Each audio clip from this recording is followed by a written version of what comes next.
Hey everybody, Pete A.Turner from the Break It Down Show. Doing the intro today. Our guest is a badass. His name is Jeff Bosley. He's a former Green Beret. He's done all of the things that are impossible in a combat zone, working under pressure, way far removed from actual big Army combat support. He was a Delta, so he's a medic in the Special Forces, and now he's an actor. He is quite likely to be, and I can't speak for him, this is me speaking, the next Jack Reacher. So hopefully that'll happen because Jeff is 6'5" and 250 and climbing. He is absolutely built like a Viking god. You put an axe in that guy's hand and you'd be like, holy shit, that guy's terrifying. Listen, Jeff is a good people. I know you're going to love him. He's been on TV shows like SEAL Team.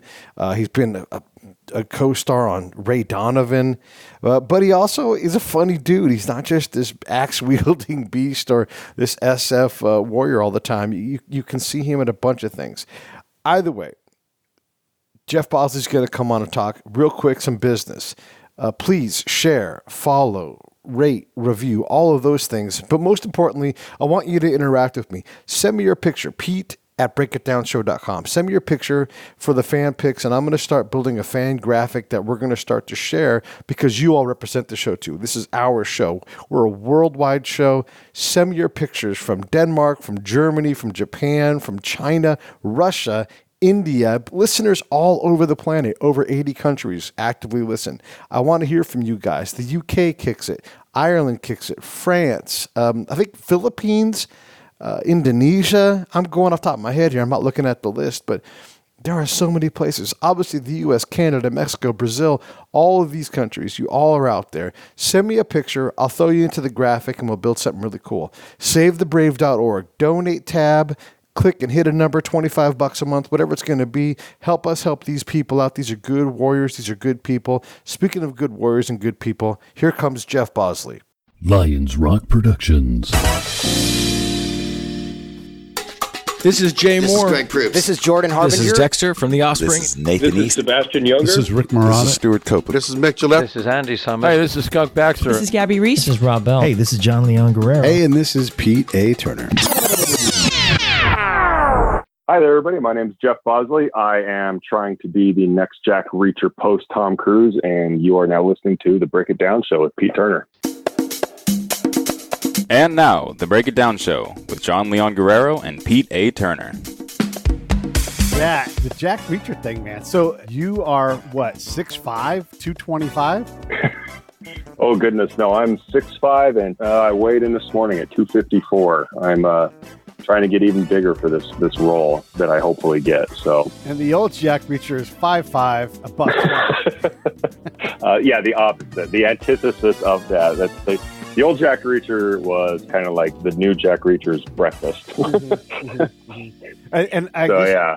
To be fair, everybody I've talked to who knows anything from direct knowledge is that Tom Cruise will whip both our asses because that guy is no. I mean, movie.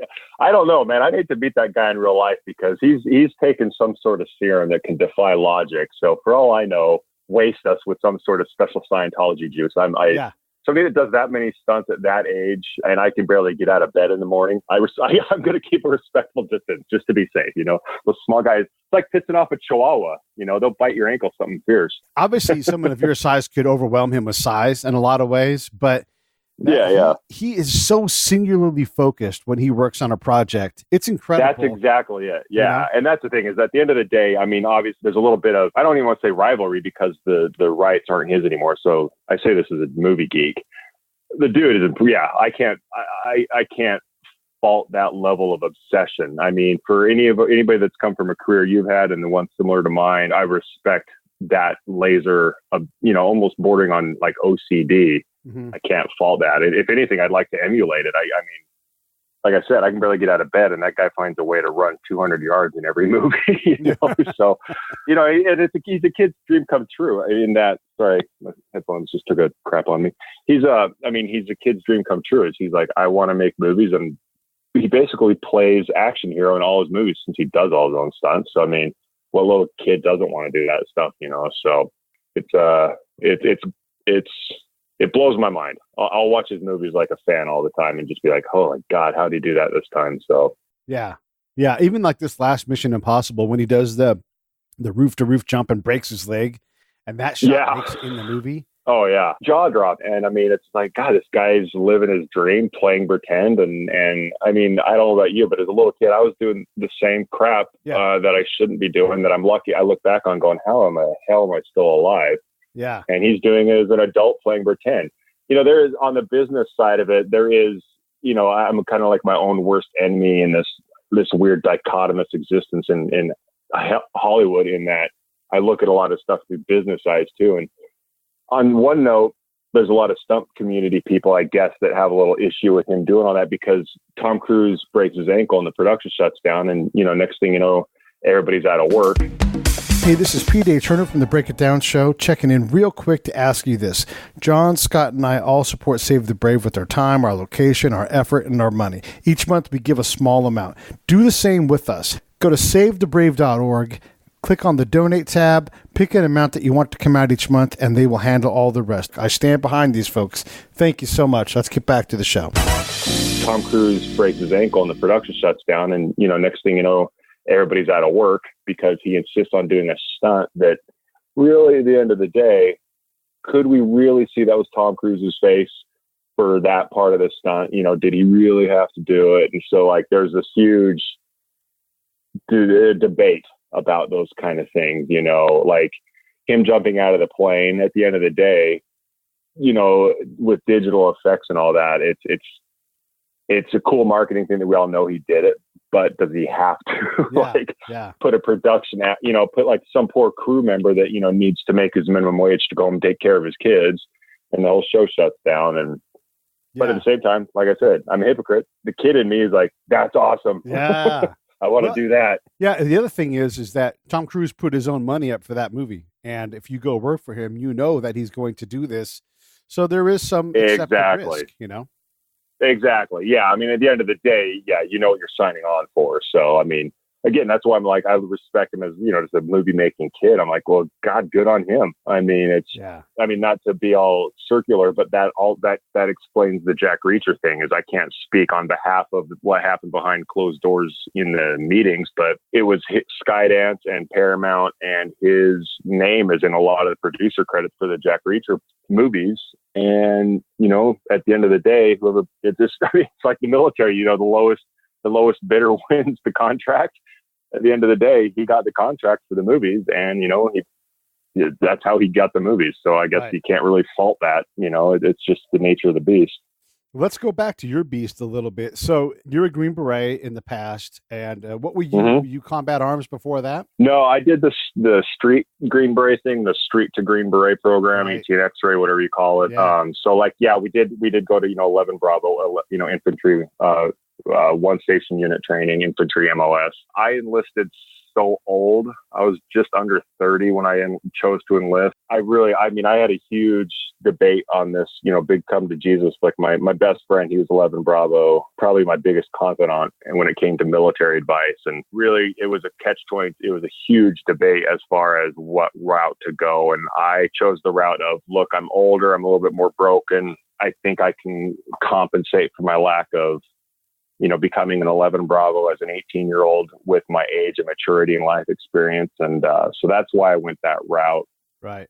And I don't regret it, but you do miss out on a lot. You know, the infantry experience as, you know, just a straight up 11 Bravo for, you know, 5, 6, 7 years is something that you can't compensate for that life, that military life experience. So little things like just acronyms and abbreviations and stuff that is just common day vernacular as an infantryman that you just don't experience as an 18 X-ray, you know, and then it's you do play a lot of catch up as a result. But the team life in the Green Beret world is a little bit older, more mature guys anyway. You find your way to fill in the void. Yeah, you do for sure. And then as an X-ray, ultimately you transition into an actual, you know, traditional discipline. So I'm going to guess that you're a Delta. Exactly. Yeah. Nerd, very much a loner, somewhat more well-spoken than my Bravo companions. It's fortunate because, like, I did pre-med in college, and I've always been attracted to medicine. So maybe that had an element of why they chose me to be a Delta. I don't know how deep they go into your life to choose who's what. But yeah, it's fortunate that I got the Delta because that's what I wanted. And I tried and true. I there's all those stereotypes and they exist for a reason. Delta's a little bit more antisocial nerds. Yeah, so sort of like social handicaps, and we butt heads with the Bravo, the weapons guys, and I fulfilled the cliches from day zero. So yeah, when you deploy as a SF guy, as a Green Beret, there's a lot of different disciplines. I mean, obviously the medic part is a big part of what you do, but there are so many other things that you have to account for. I mean, teaching and training the indigenous force to be a more viable force. That's not something that is, look, dude, what you guys do is impossible, just in a lot of ways on a shoestring budget. In other ways, you have a lot of access to resources, but the bottom line is you look at Kamal in the face and you have to, in a short amount of time, build trust, build teamwork for them and something that a fighting force that will likely never look anything like what we would recognize as a fighting force, but you guys start to get an eye for, hey, these guys are a 2, but damn, here in this country, they're a 10. Yeah. And exactly. And that, I look back at the entirety of my career going, I don't know how I did it, how I passed it, as far as just the physical and the mental. And I look at the deployments, and when it came to training those partner forces, you put it very eloquently, is what the U.S. forces consider a 10 or an 11, that's maybe their 1 or a 2, so like when we were with the local quote unquote SWAT team, training them on their tactics, their best of the best was something that was terrifying. And then, to also go on operations with them as our partner force, if I had my buddy Stan, a fellow Green Beret Bravo, watching my 6 or going in a room with me as peaceably as possible, know everything was great. And I had complete trust in him. But then to also clear a room with homeboy partner force guy who I wouldn't trust with, a potato gun, I had to also trust to not shoot me in the back accidentally or maliciously. That happened all the time. Right. Yeah, it was an existence. I don't know if it was ignorance in a way, like just peaceful ignorance to just go, I'm here. This is what I signed up for. Turn off that conscious stream of thought and just do what you can. Or if it was just, maybe it was like, we could call it a military ignorance in a way is what we had to do. And then, like you said, the medic is the weirdest job because, 1 minute we're building rapport, pulling a tooth out from some sheep's kid. And then, 5 minutes earlier, 5 hours earlier, we could also have been, trigger pulling Green Berets in the middle of a battle. Yeah. I mean, I'm slightly biased, but I think the SF medic has the widest range of absurdity, when it comes to what they have to do. Like, I think as men in the military, we have, like, I always kind of called it like an on-off switch, like, I wouldn't want my mom to see how I had to be when I was deployed. I just want mom to think of her little Jeffrey as a, little angel, always nice. But, I had to flip that switch and be the combat guy. And then at the same time, 5 minutes later, be the medical guy. And it was a weird existence. The human brain isn't wired to be that, I don't think. 1 minute being a peace-loving, tooth-pulling morale creator, and then 5 minutes later, pulling triggers and doing bad things to bad guys. You're talking about one of the most challenging parts of what guys like us do. So I just want to give the audience some context here. Yeah. When we're working with partners, you and I both lived outside of the wire, been out there every day. There's a thing called blue on green violence. And so, that malicious shot to the back or to the head or whatever, you're walking around day to day with people. You don't know all of them. You're likely partnered with maybe 10% of them successfully. The rest of them are largely an unknown. You might recognize their face. They might have a nickname. There goes Squirrely Dan, and there goes Afghan Chuck Norris. But that's it. Yeah. And you walk around and you have to trust that they're not going to shoot you in the chest.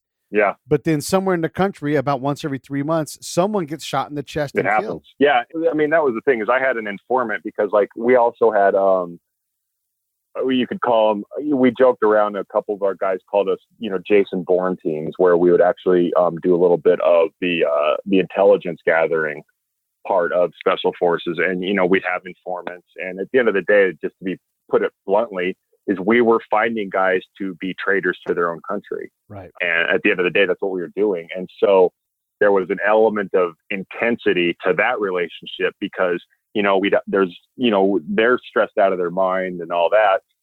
And this one of my, for lack of better terms, informants, he put it really eloquently, is at the end of the day, I always had to find a way to ask him, why should I trust you? This question of the day. And right. He said one day, he goes, you pay me the most. And I was like, oh, Jesus, yeah. and Jesus. it painted a perspective of like, yeah, that's at the end of the day, I can't take sides. I'm not trying to be political, but people are just trying to take care of their family. Obviously some people, it's not that simple, but at the end of the day, they are. And so there was an element of that constantly of like, yeah, we'd put down our weapons to show like this grand gesture, but I definitely had a concealed pistol on me at all times because I remember a partner team in Iraq at one point, they did have one of their partner force guys do blue on green and kill a Green Beret. And there's everything to that. There's there's the morale killing of that. Obviously we've lost a brother and a father and a husband. And, but at the same time, there's prices on our heads. I mean, to say, not to be all elitist, but for them to say, I killed one of those American Special Forces guys, whether they're SEALs or Green Berets or they think they're Special Forces, whatever. Yeah. It's ironic. I was watching Platoon earlier today and it made me think of, it's a notch in a belt. It's an ear on a necklace to say they did that. And so having all those things while you're training them and using live ammunition, it blows my mind. Like, I'm going to start calling it military ignorance or choice or, conscious ignorance is, I guess at the end of the day, you can't think of that or you would never get anything done. I mean, that's why we signed the dotted line to enlist. I mean, if you thought of all the ramifications and consequences and risks, nobody would do it. Right. I mean, you just kind of have to put it off. But yeah, it sucks. It truly is a weird existence for sure. Yeah, and when I say that you guys have an impossible job, I mean, that's part of it right there is you've got to go potentially dozens of miles from any immediate help, any immediate support. Yeah. Maybe someone flies overhead and kicks some food out of the back of the airplane for you guys. But, that's where you guys are. And if a fight wants to come to you, you're not leaving that fight. Like you guys are going to wait and stick it out. And you and I both know, like, 210 rounds of ammo goes really fast, if you're in a firefight. The movies are very, very not true. Oh, and by the way, well, that's the thing. Ammo is heavy. It's heavy. It's hard. Yeah. I'll carry 600 rounds. Oh, you will? For how long? Yeah, exactly.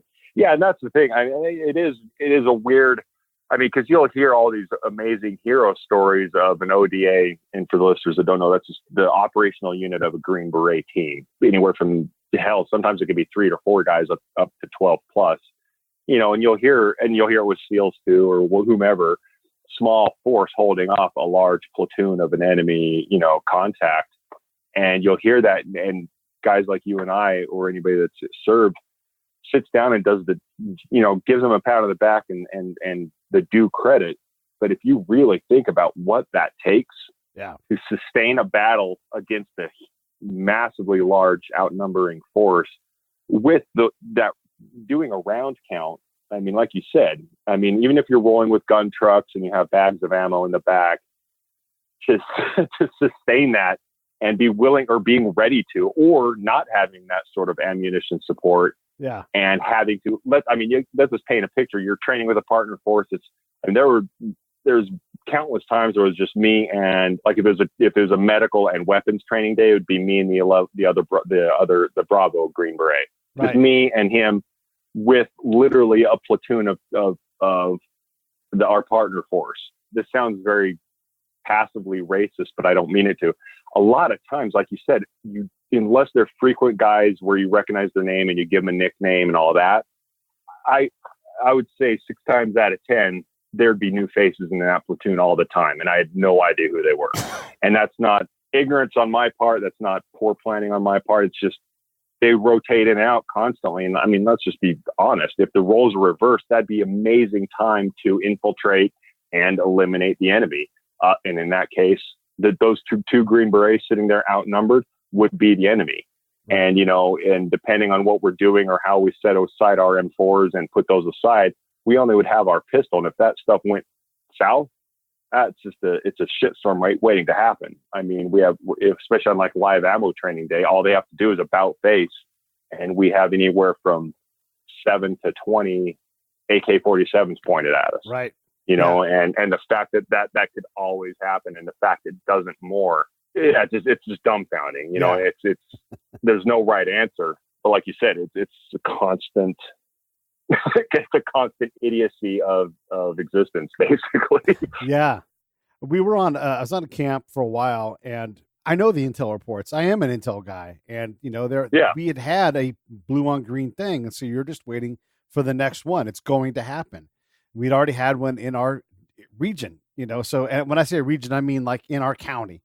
And I'm working on a camp that's largely Afghans. It's, the senior guy he's a group guy. And then another reserve colonel is there, and they're doing very specific things, and the op tempo is high, but there's Afghans walking all over the place with weapons, and they said, we don't know who's next, but we know someone is collecting on us, and we haven't sorted it out yet. For sure. So for sure. Okay, well, let me back up for the audience so they can understand. Typically, when you're on a camp, even if it's a joint camp, you don't keep ammo in the barrel and your weapon on fire, except for in cases like this, where the guy's like, keep your weapon off safe, keep one in the chamber, be ready to avenge your buddy, because they will get the drop. They will always have the drop. So basically, you're walking next to your partner, prepared, looking like you're having a great time because you're trying to sell some trust and some confidence, but also with 25% of your brain going, I hope that no one shoots us today, and if they shoot me, fine. I know that Rich is going to kill that guy. That's the reality. Yeah. Well, I mean, that'd happen on our camps. And then that would also, a lot of time, I mean, that's the nature of a lot of camps. And then, there's a picture floating around of me where, somebody asked if it was staged or whatever, because we weren't wearing body armor and all that.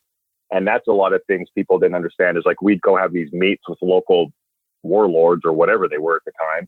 And to show, like you said, a display or a facade of, I don't know, comfort or like a relaxed posture. Right. We would take off our body armor, drop our helmets to create, like a fun little morale engaging situation. And, could think of a handful of pictures where it's just me and my M4 and we're talking to some kids, no body armor, no helmet. And you would think it's actually in a safe zone, when in reality, we're actually out in the field, so to speak, with literally meeting some warlord. And I'm just at the truck eating rice and crap or whatever the heck I was eating with my bare hands, keeping the rapport. When in reality, if everything goes south, I now have no body armor. Yeah, there was definitely one in the chamber. That's just, it is locked and ready. But at the end of the day, it's just me and my rifle. Body armor is in the truck, 15, 20 feet away. God willing, that shows them it does what we want it to do, is build rapport. And they're like, oh yeah, this American trusts us enough to put his weapon down. But at the end of the day, I don't care if it's Iraq or Afghanistan or, Central America or South Africa or whatever. At the end of the day, it's just in Disneyland. Yeah. It always has, like you said, it has the potential to go completely south. And God willing, you have some sort of unspoken or spoken plan in place for if stuff goes south. God willing, you don't get mortally wounded. And if you do, your buddy, he's about ready to rain down hell to, avenge your death and mitigate this thing from going more south. But at the end of the day, and that's what's weird about only having existed in the special forces world. I can only surmise from my experience with my friends and other 11 Bravos. So I can only speak on behalf of those my experiences in SF. But at the end of the day, we spent our entire operations outnumbered. Yeah. Just playing the odds, going, hopefully it doesn't happen today. And I'm just fortunate in my experience. It was always, it did never go mortally south. And it's just, this isn't like I'm relieved, dropping any sort of secret intelligence here, but I mean, it's just, let's play the odds. It was always, the ratio was always more bad guys. There were always more bad guys than Green Berets. It's just constantly. Yeah. And if you're, like you said, if you're in a heightened posture on your camp as an intel guy or anything, it's just, you're just playing the odds. This isn't like, I just watched 300 the other night. It's not like you have some, or it's not Braveheart or something like that, where it's just like, we have thousands of Americans with tanks pointed at the bad guy. It's not that way. It's never that way. Never. And if it is, you're so far in the rear that you're pretty much back in America at that point. Yeah. And if you want to be safe, it's safer to go on to Fort Riley and hang out and work out at the gym. That's exactly. where. There was a point where I was telling at the time wife, I was like, the Colorado Springs Police Department, they're protecting you more than I am right now. Yeah. I go, I'm not keeping you safe right now. And that wasn't being jaded. It was just, these are the facts. This 18 Delta eating rice with his bare hands with no body armor, talking to a warlord in his backyard. No, that's so true. It actually brings me up one of the questions I want to ask, and I ask all of my operator guests. Yeah. In combat, have you fired more rounds or had more conversations? Oh, God, yes. As an 18 Delta, way more conversations. And then where did you spend more of your time training on, conversations or ammo? Oh, and ironic. Exactly. We spent more time training to shoot a gun. Yeah. And I mean, not counting medical stuff. Obviously, 18 Deltas spend, half their life on medical skills. But yeah, that's the thing is, and that's the cool and fun and frustrating thing about the 18 Delta. I don't know, the MOS dichotomy is that it was a great cover. I mean, I'm going in there, I'm building rapport, pulling a tooth, casually gathering intel all the time. Right. Because the minute somebody is, I mean, I was a firefighter after I served, and people love firefighters and hate cops. And there's a reason, because the minute there's a helpful relationship established where you're there to help them feel better or take away pain or take away suffering, even if you're in a military uniform or known to be a military person, there's automatically a guard is dropped. And so the 18 Delta could gather tons of intel because of that instant relationship. Yeah. The minute I'm helping some guy with his kid, that's a classic one. That's like textbook is to, if you can help relieve a toothache of a sheik's kid, right, you're getting all sorts of free intelligence. Yes, you are. Sit down and sit down and have a metaphorical beer with them, and you got more intelligence than any meet and greet could ever have gathered. But again, it's always under that undertone of, but they can also shoot you while you're, pulling that tooth, because you don't exactly have your sidearm in your hand while you're working in that kid's his mouth. When you get ready to get out, what's your trigger point? I know for me, like I had rolled the dice a lot, 1,000 combat patrols. At some point, you are the guy in the blue on green violence, or the IED does find you. So I'm like, it's I don't want to spend my whole life over here, because I'd spent a lot of it. And so it was just time for me to move on. What was your moment, and describe how you felt about it? I can actually, it's funny, in all the times I've spoken about, it's not one thing that anybody's asked, but it started on my last deployment where, like, Green Berets, SEALs or whomever, we get a little bit of leeway for good reasons and sometimes bad reasons, or that sometimes those sometimes that goes south. I mean, there's a lot of stuff in the news with that, but with being at least for me, in the special operations world, when we were getting so hamstrung, to the point where it was counterproductive to the reason we existed. And that started raising some red flags of like, God, if we can't do our job, things are not working that way. Now, I'm not a big political guy, especially when I was serving. I wasn't political, because what was I going to do about it? Yeah. But as an 18 Delta, I actually, in country, I'll just call them Deltas. They have a new, if you're in the military or in special operations or intelligence, Delta has a new name every week. So I'll just go with what the civilians think of Delta. Right. Army Delta. They typically, they don't travel with a medical guy anymore. Like those days are gone for them. Like as far as like compared to like Green Berets, where when we're in a stack doing our room clearing, there's a medical guy in the stack, metaphorically. Right. So I went on as an 18 Delta. Sometimes they would have PJs come in or be on standby, or if they had an 18 Delta nearby, they'd fly me in and go in the stack with them because because a lot of times Delta comes from Green Beret world. Right. So when I was doing ops with them, I saw even they were getting hamstrung. And obviously it wasn't a worldview or a fact, but I'd be talking to them and they're even going, God, we can't do our job now. And I'm like, It was just starting to get to the point where I'm not a warmonger. At the end of the day, I'm a pretty jolly green giant. Like I said, there is a light switch, and if I have to lay down the thunder, I will. But at the end of the day, I'm not a warmonger. I don't think anybody that serves truly loves war. They like helping people, and if that comes with combat, so be it. But I'm not a warmonger, but I couldn't do my job anymore. And I mean, I have a picture floating around where I took a picture of our billboard or our whiteboard in our team room, and it said, "No more 9mm, save what you have." And I'm like, and it was just kind of like this collective, Jesus, we have no ammo. We can't do our job anymore. And obviously there's politics runs everything. That's just the end of the day. But I was just like, my time was coming up. I had just sustained an injury where I was starting to med board out, and I was still going to get my honorable discharge. I was having some life issues, and I was like, these are all, doing that pro con list that your mom makes you do as a kid. There's more cons than pros.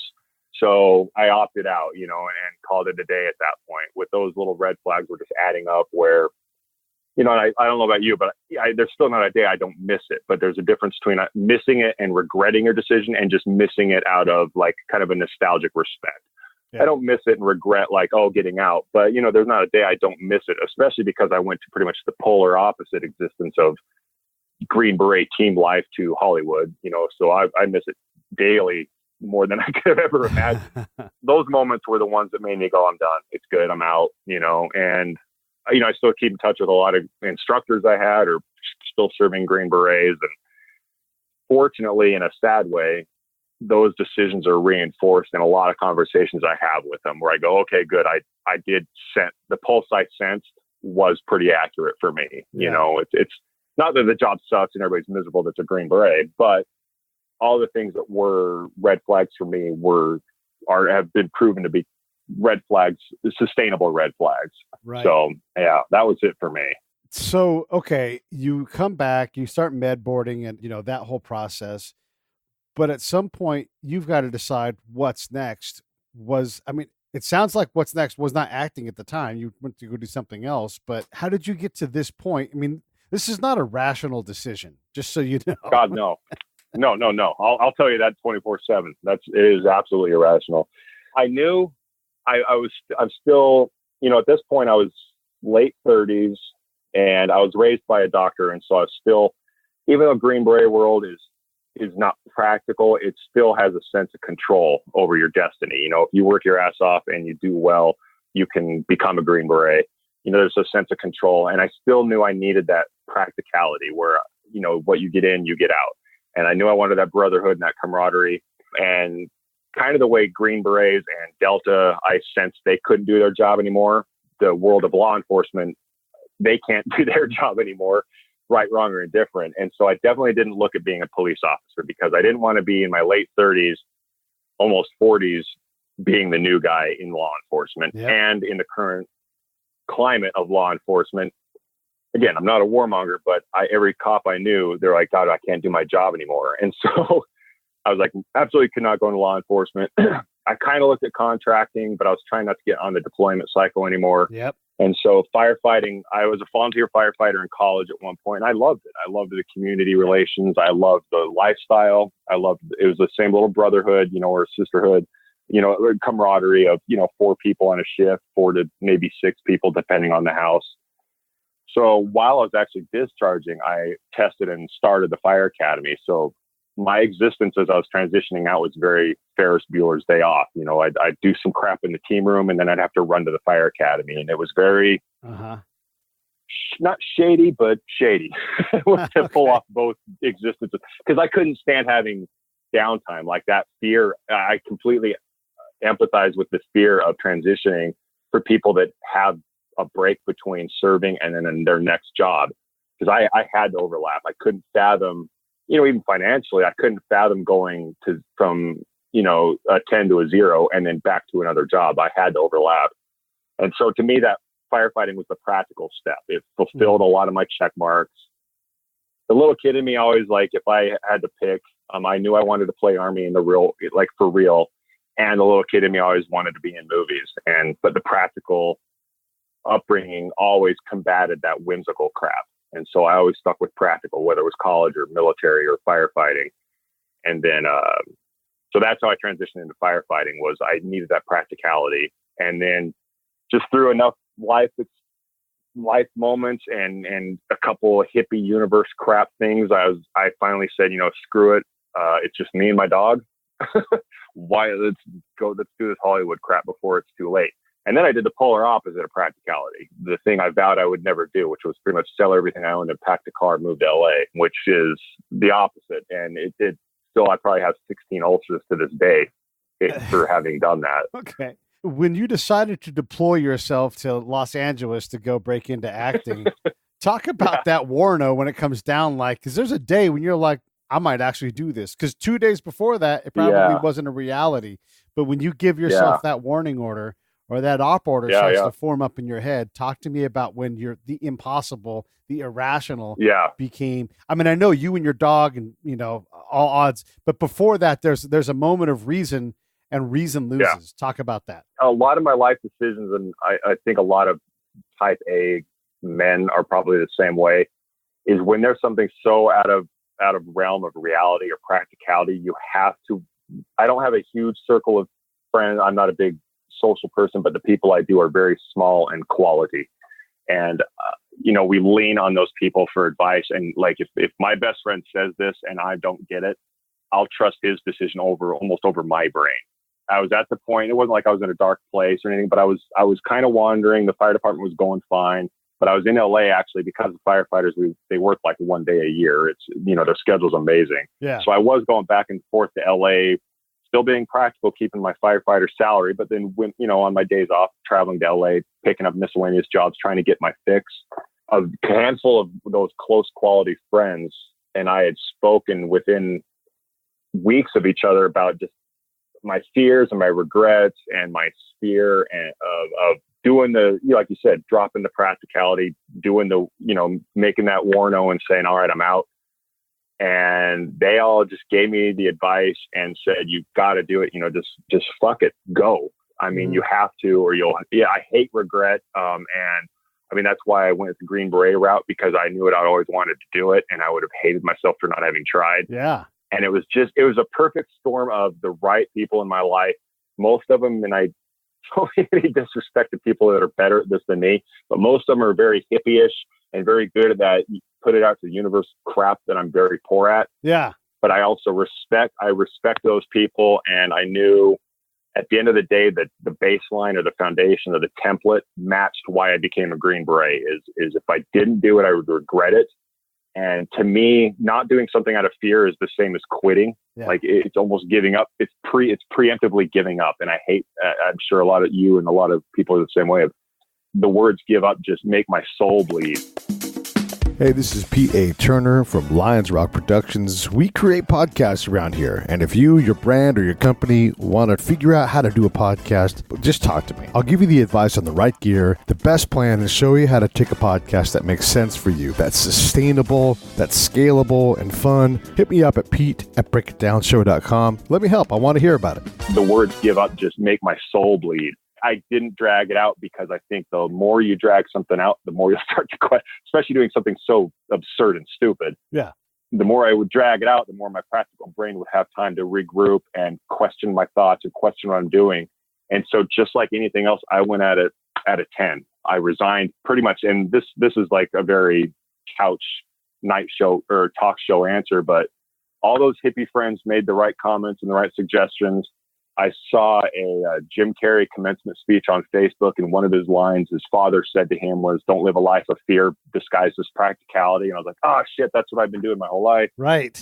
And so all those little perfect storm things made me drop my practical guard, and I resigned from the fire department the next day almost. Yeah, it was like the next shift.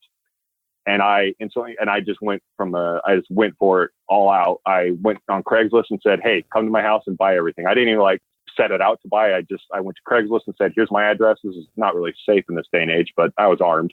But I said, come to my house, buy things off the shelves, buy dishes out of the pantry. Just, it's all for sale. Come in and buy it. And I lined up a place to live in LA. And once I started getting those things, and it's also ego, I couldn't go back. Like right. What's that phrase? Like burn your boats. Yeah. That's what I essentially did, is I burned my boats. Mm-hmm. You know, I resigned from the fire department. It's not like I put stuff in play and then resigned. I resigned. I was like, oh God, now I have no job. You know, so right. I burned the boats, and that was it. And I think being raised so practically it takes that burn the boats metaphor exemplifies the only way I would do something so against my wiring is, all right, I'm here. I have no options. And even now, just retelling that still makes me go, God, the ulcer and the Zantac I probably should just be taking on a regular is through the roof. Yeah, seriously. But for real though, now you might become the next Jack Reacher. I mean, so you I don't want to say you've done it, but you are doing it. You are on the other side of the chasm, and you can see the landing at worst. I mean, you get gigs, you get to act for a living. What's harder, that transition, like that initial part where you're like, I have no idea, or Q course? This, not harder as in it's a harder skill set, or it's more taxing. Mm-hmm. It's harder in that in the Q course, especially as the Delta. It's medical school in a year, but it's medical school on. I can't even paint a picture. When I tell people I learned veterinary medicine and dental medicine and phlebotomy and chemistry, and they're like, oh, so you were a doctor and a phlebotomy, you know? And I'm like, no, that was all in like 52 weeks. Yeah, right. That sucked, but it was a template where, you know, you have this skill to learn, these drugs to memorize, and this day to perform those memorizations, and you have to succeed at it and then move on. So it was a very hard, but there was a schedule, and with that schedule came results, and with those results came success, and with that success came accomplishment of goals. You know, so it was you know, A plus B equals C. Whereas Hollywood stuff, I've said this billion of times, you can put in 200% effort and get shit all back. Right. And it's not based on skill or talent or work ethic or who you know. It's who knows. It could be any one of those. It could be none of those. And so that's harder for me coming from that world of control to this. So way worse, way harder, way more stressful, because I know it's kind of like I've tasted the other side. Yeah. So, and especially, I mean, when it comes down to it, I think a lot of people appreciate this, I guess, is it's brutal truth is, at the end of the day, I don't pay my bills with happy thoughts. I pay my bills with money. Yeah. And Green Beret and firefighter, you worked, you got salary, you made money. Right. Coming here, and one of the things I vowed to do, which is hard, and I'm just kind of it makes it harder for me, is I didn't want to go and be a half-assed Green Beret. I went all in. Right. Not like there's an option, but I just had to do it. Yeah. I didn't want to come to LA, and with all due respect to 99% of my brothers and sisters out in this city, and be an 80% bartender and play Hollywood every 20% when I get a chance. I came here and I was like, this is all I'm going to do, come hell or high water. I'll cut corners. I'll live miserably thin. I mean, that's the easy part. Like, I was like, living and suffering is easy for me. But with that comes no money or no way to pay bills. And so that kind of circular stress is miserable. Yeah. You know, like there are highs and lows. And like you said, I came out here, I've done it. I've gone on the other side of the chasm. But that proverbial endpoint or goalpost, you know, I got my Green Beret, that it was a tangible thing I could hold. Right. And I got it and I accomplished it. I went on deployments. I have pictures from deployments. Here, I guess it's individual, but like for me, it'd be, I'm an actor. When people ask me, and it still makes me twinge to say it in LA because everybody's an actor in LA. Right. But I feel for some weird need to clarify when people go, "What do you do?" And I go, "I'm an actor." And I could see the flinch where they want to roll their eyes, but they hold it back. And I go, "No, I pay my bills doing it." Yeah, and that's the to question. me, that's, like, I have to always that's say, the like, clarifier. Mark Valley has become a friend of mine, and he's an actor, and I say a Yeah. legitimate actor, right? Yeah. But you have to say that because there's people that aren't Mark Valley's level. Like, just, so like, you can't just say actor a lot of times. Yeah. And it's weird because then you get into the business of it is, studios and casting directors are like, well, we want a person that this is what they do. And, they're all in. And so it's like, well, wait, but I also got to pay my bills. And so, and again, because you have no control as much as you'd like, right? Those things, and it's a confidence thing. Like, you don't want somebody to go, well, I'm kind of trying to be a Green Beret. It's like, no, fuck it, you are a Green Beret, right. And so I try to liken that attitude towards it as the way it is out here, and and I've had, if I really had to come to Jesus on it, I could probably count on one hand in 5+ years the random onesies and twosies jobs where I grabbed because Daddy had a bill to pay and it was due. I just grabbed some random bodyguard job to help pay a bill real quick. But I say no to jobs all the time because, like you said, I'm on the other side of the chasm. I want to pay my bills doing this. I don't want to live this thin. Don't get me wrong.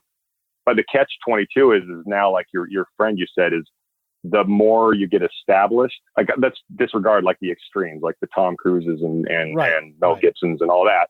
But like, as you get, I don't want to say better or bigger, but as you get more established, you, just like anything, you get a little bit more picky, and as a result, work comes less. So the roles are bigger, the work is bigger, but they don't come as frequently. So like when I first moved here, I was taking student films, indie films, whatever, and working and auditioning almost 7 days a week. Right. Like, it was absurd. My op tempo was off the charts because I was taking anything and everything.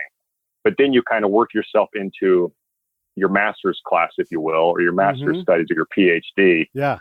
And as a result, the work is more quality, the jobs are bigger and more opportunities, but those come way less. So like in the course of a month, in the old days, I would have had 30+ auditions, which is through the charts because I also didn't work another job. I was always available for those. Right. But now, because I'm a little bit more picky, my team, if you will, that sounds so pompous, but my team is helping me be more judicial about my decisions. I've had in a month like 4 auditions, but they are for major life-changing jobs. Like the amount of NDAs I've had to sign for them would, they probably have a sniper if I say the name, but it's I'll say it's not for a major comic book company that owns the world, but it's not. And it would change my life if I got this role, but I don't get those every day now anymore. But if I got this one, which I still don't know, I wouldn't be calling you. We wouldn't be talking as I'm in a little 9x9 apartment. I would live like a grown ass adult, and have good air conditioning and not be triaging or rationing my fuel budget, and so it comes at a cost. And that's the long answer to this is way harder, I guess. But it depends on your life. Like if you grew up a little bit more whimsical and a little bit, I keep using the word hippie-ish, you probably roll with it better. Whereas control freaks like me, it's way hard because I'm wired to be the antithesis of that. And so giving up so much control, like somebody, whether it's Jack Reacher or this other thing I was hinting at, one person's 10-second decision could change my life forever, and I hate that.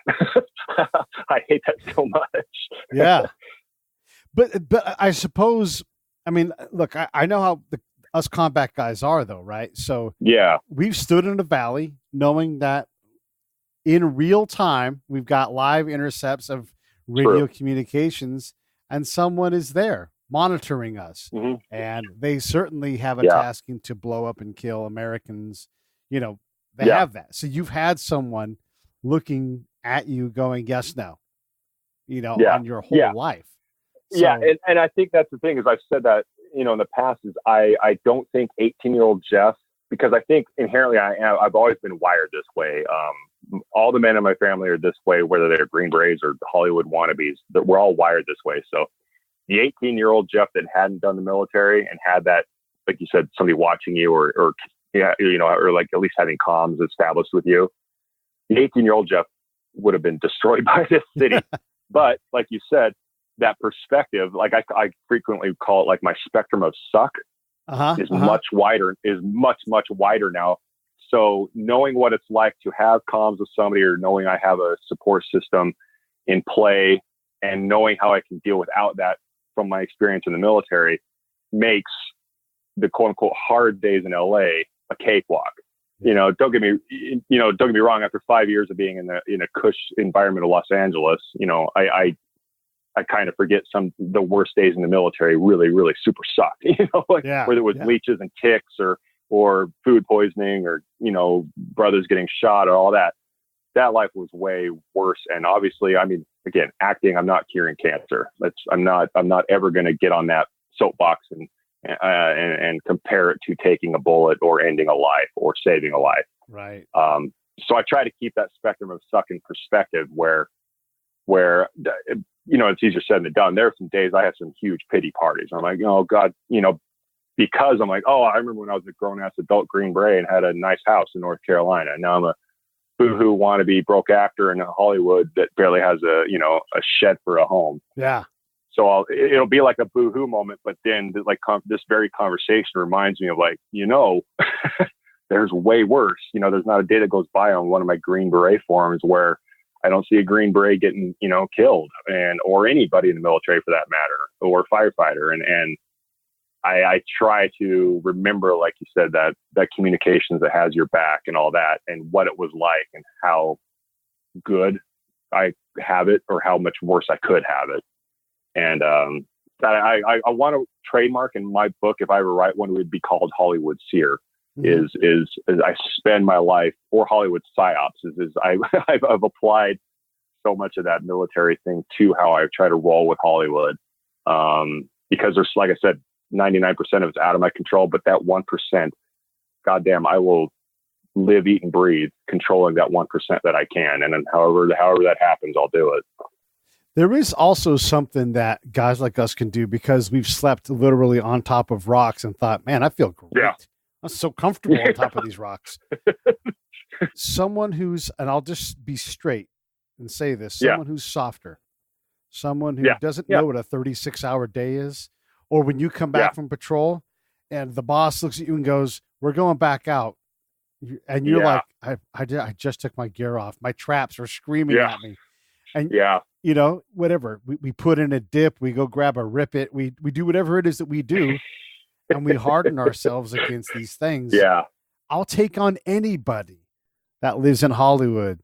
And if it's perseverance and stick-to-itiveness and hard work that gets you there, and I don't know anything that doesn't allow for that, living hard for you, that's just living, Yeah. Yeah. And you're right. And that's exactly it. And that's like you said, and you and I both would use the word soft, and that's like a relative term to our existences in the military, and you're right. And it's absolutely a hard day in the military is a life ender here in this city, probably. Right. And I mean, don't get me wrong. There are days where like, I'll hear somebody, I keep myself in check. I definitely part of that. Because I joined older, I have a little bit more, I guess, social awareness. Right. I can turn on and off my language and my professionalism. Green Berets, sometimes they're around senators, sometimes they're around foul-mouthed 11 Bravos. So I keep my composure, but when I hear some studio exec, this happened, no joke, said something like, "Oh, my feet are killing me today." I was just in the wrong headspace that day, where I was like, all the thoughts that went through my head of like, "Oh, your feet are sore," kind of like count to 10, Jeff. It's perspective, like let it go. But that with that comes the susceptibility, and not to be all Dr. Phil, but the susceptibility to become that old, jaded, pissed off, angry veteran. So keeping that in check is as of late, particularly, is something that kind of has caught me off guard, is because if you don't keep that in check, you will be that jaded, angry. I can't be mad at some 14-year-old kid that was born in Bel Air, California, for not knowing what it's like to be shot at. Yeah. I can't get mad at him. But if you're in the wrong headspace, or you spend too many years jaded about that existence, it's toxic. And so that's the thing where I'm finding the older I get, the more you get set in your ways, the more your neural pathways to react to those occurrences become set in stone. The more I look, I go to an acting school where a lot of if it weren't for the VA, I couldn't go to this place. I don't know how the VA doesn't, I'm amazed the VA pays for this as a regular school, but the students are typically very well off and have no comparable life experience to the old crusty Green Beret. And if I spent my entire day mad at their benefits, I mean, I'm a pretty toxic soul guy sometimes, but I'd be just the black of blackness, Right. And so I have to keep that in check. And a good doctor friend of mine, this is something as a vet I never thought of, as a vet out, like yourself and me and any other, but that served and then is out. No matter how bad our MOS was or how hard it was or difficult, no matter what the op tempo was, is there was still some sort of pattern, even during like the peak of combat or the peak of the wars, that the military, despite all of its weird oddities, still had an off time. It still brought you back from deployment. It still forced you to have some pillow time, or it still forced you to at least somewhat be off and not being shot at constantly. Yeah. So there was at least some sort of forced cycle. It wasn't perfect on off, but like at least in Green Beret world, we had our red, green, and yellow cycles. So we knew we were going to come home and we could drop our posture a little bit and relax and go to the field and train and enjoy life, and then go back to deployment and up that op tempo and be stressed and miserable and sleepless and all that. So at least there was an on off switch. But then the thing I've learned as a vet transitioning into any civilian world is you now are in charge of that regulation. So I think any vet, especially in the combat arms, or at least from my experience in SF, if left unchecked, they'll go 1,000,000 miles an hour until they die. Yeah. The military forced them to take the battery out of the Energizer Bunny and made them stop. Put the battery in us and then kick us out into the real world. We're just going to keep going until that battery dies. So that's the thing I've run into is the bad side of the military coming into the civilian world is interesting. I will work myself to the bone because I don't have anybody telling me to stop. I don't have a forced red cycle. And a doctor brought that up, not like I was like I was checking in a psych hospital, but a doctor, we were just having a just bullshitting conversation. And she brought that up, and where she goes, she treats a lot of SEALs and a lot of SF guys. And she goes, you guys don't, when you're out, you aren't forced to take time off. Left to your own devices, you're going to keep going. Yeah. And burn out. And then that's where she's starting to see like people with cortisol issues and all these sleepless issues because they're not stopping. And so the keeping yourself in check, ironically, as disciplined as you guys like you and me and other combat arms guys can be, it's also our downfall. And so like, that's why I look at cops is they're never like, yeah, off shifts, but I almost can see how they're constantly on the edge because they don't ever come home, so to speak. Yeah. And whereas combat deployment guys, yeah, some poor bastard 11 Bravo might have been on a 15-month deployment. Don't get me wrong. That sucks and can't be ever explained, but they come home at the end of it. Yeah. And they're at least home. And obviously there's issues and all that, but they're home and they can have the opportunity to turn off. Whereas send that guy to the civilian world without any sort of checks and balances or anybody telling him to rest, or a cop that only has like a 12-hour shift off. He could have been in a horrible situation and nowadays at a shootout, had a bunch of horrible pullovers, and then he only has 12 hours to turn off before he has to go right back into it. I almost give them more slack, so to speak, than us deployment guys, because our time off could be measured in months, whereas theirs could be measured in hours, Yeah, and if you work in a particularly challenging area where all you see is the worst, that version of humanity, you always are going to someone's worst 2 minutes of their life, like, oh, fuck, I can't believe I did that, Yeah, and that's why I couldn't be a cop, is all jokes aside, firefighters, obviously something needs to be going kind of wrong for a firefighter, but they're there to ride it. They're not there to like enforce, and they're not there to stop druggies or, but cops by design, I mean, there's the nice lovey-dovey stories, but by design, they're there to enforce law. And if you're in a shit neighborhood, then that's your off tempo. How do you not be toxic? How do you not go right back to your next shift? You you might have went from a 10 to a 7 while you were sleeping, but you're going to go right back in and be engaged. Yeah. And yeah, I mean, I was even experiencing that as a firefighter, and where I start to get a lot of interesting empathy to firefighters and cops. I was getting my bedside manner on the surface, because 90% of firefighting EMS now is a lot of the EMS was homeless, and I'm not knocking homeless issues, but a lot of it was not the great side of humanity. A lot of people abusing the system, and to just have 24 hours off and come right back to it, the reset didn't exist. Yeah. My very first patient on shift, I was already internally mad at and frustrated because I knew they were abusing the system. And I was like, God, if this is a fraction of what, some 20-year cop is dealing with down in South Central LA, I'm not justifying them being bad cops, but no wonder the human psyche can't handle that. It can't handle being on. Yeah. It can't handle being on all the time. Yeah. You're nailing down a lot of great issues, and, we've got an hour and we're basically at it right now. So we'll just have to do this again. And I'd love to do it face to face, but heck yes. The one thing that I always want to tell my fellow Hollywood style veterans that are out there is I'm trying to figure out how to make a movie, or maybe it's a podcast, since I podcast, but I want to call it Battalion Hollywood, or maybe it's Company Hollywood or something like that. But I want to take all of us. I want Rudy Reyes. I want Nate Boyer. I want you. I want all of Mark Valley. Larry Wilcox from Chips is a veteran actor.